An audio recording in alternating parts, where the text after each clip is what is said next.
சுவாமி சன்னதி நம்ம பார்த்தோம். ரெண்டாவது வந்து பாத்தீங்கன்னா அம்பாள் சன்னதி. இது வந்து மீனாட்சி அம்மன். இங்கமே வந்து பாத்தீங்க அப்படின்னா ஒரு கல்யாண குலத்தை கூடிய இருக்கக்கூடியதான் இந்த ஆலயமே வந்து. இப்போ ஒரு தம்பதிகள் வந்து எப்படி உட்காந்துருக்கோம்னா ஃபர்ஸ்ட் வந்து மாப்பிள்ளை வந்து அந்த சைடு உட்காருவா, மாப்பிள்ளை பக்கத்துல வந்து வலது சைடு உட்காரக்கூடியதுதான் ஐதீகம். எல்லா இடத்துலயுமே நடக்கக்கூடியது. உங்களுக்கு அதே கணக்கு தான். இங்க வந்து ஃபர்ஸ்ட் அம்பாள் சுவாமிக்கு வந்து வலது சைடு இருக்கக்கூடியதான். சில இடத்துல வந்து சுவாமிக்கு இடது சைடு வச்சிருப்பாங்க. ஒரு கல்யாணம் முடிஞ்சோன்னு மாற்றி வைப்பாங்க. இப்போ திருக்கல்யாணம் அந்த மாதிரி நடக்க செய்யணும். அப்போ சுவாமி வந்து டக்குன்னு மாற்றி வச்சுட்டு அங்கிட்டு வச்சிருப்பாங்க. இது வந்து வலது சைடு இருக்கக்கூடியதான். இந்த கோயிலோட வரலாறு வந்து நிறைய பேருக்கு தெரியாம இருக்கலாம். அதனால மெயினா வந்து தெரியக்கூடிய வந்து எல்லா பூஜையிலுமே ஃபர்ஸ்ட் வந்து அம்பாளுக்கு தான் ஃபர்ஸ்ட் பூஜை பரலாம் எல்லாமே உண்டு.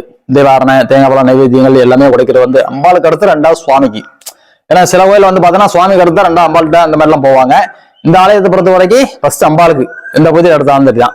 நாங்க சிவராத்திரிக்கே பூஜை பண்ணாலும் சரி, ஃபர்ஸ்ட் முதல் காலத்துக்கு வந்து இங்க அம்பாளுக்கு வந்து சிறப்பா வந்து அபிஷேகம் பண்ணி எல்லாம் முடிஞ்சு இங்க வந்து தீவாரணை காட்டிட்டு தான் நாங்க வந்து அங்க வந்து ரெண்டாவது சுவாமிக்கு வந்து இந்த மாதிரி பண்ணுவோம்.